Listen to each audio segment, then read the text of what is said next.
Shalom. All praise and glory to the Most High God. I'm Phalon Nelson, and this is Overstanding God, the series. Like, share, comment, and stay tuned for the next episode. Hey, Sarah. Hey Phalon, you seem excited. Oh, I am.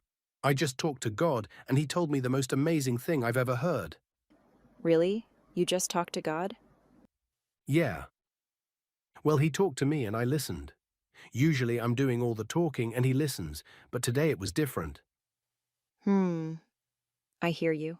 Either way, what did he say to you? God, that is. What if I told you that you're not who you think you are? What if I told you that who you were created to be and who you are right now are two different beings? Would you believe me? I feel like probably not would be too direct, so I'll go with. Go ahead, explain more.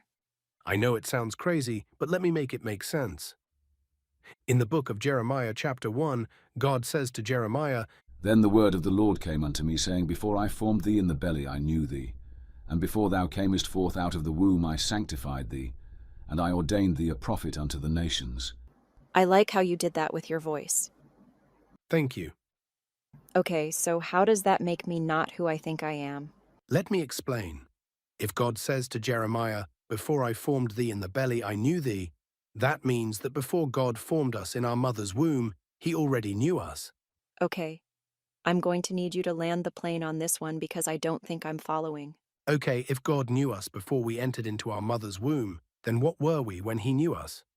You mean who were we when he knew us? No, I mean what were we?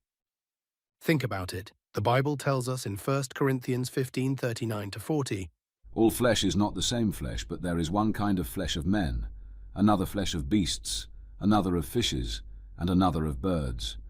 There are also celestial bodies, and bodies terrestrial. But the glory of the celestial is one, and the glory of the terrestrial is another. This is the Bible telling us that there are different bodies that our spirits can inhabit, both celestial and terrestrial. Hence why God throughout the Bible is called the Lord of Hosts. Keep going. Okay, the Bible then tells us in 1 Corinthians 15:50, Now this I say, brethren, that flesh and blood cannot inherit the kingdom of God, neither doth corruption inherit incorruption. Okay, let me break this down. We know that God created the heavens and the earth, right? Yeah?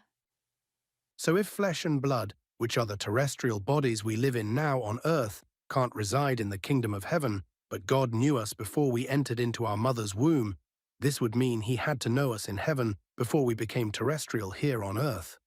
What this tells us is because we know that flesh and blood, which are our terrestrial bodies, can't inherit the kingdom of God, that we would have had to be in celestial bodies for God to know us in heaven. So before we were terrestrial, we were celestial. Ooh. So you're telling me that I'm an angel? Cool. No, I'm telling you that you were a celestial being before you were a terrestrial being. So then why did God send us to Earth to become terrestrial? I'll ask God and tell you tomorrow.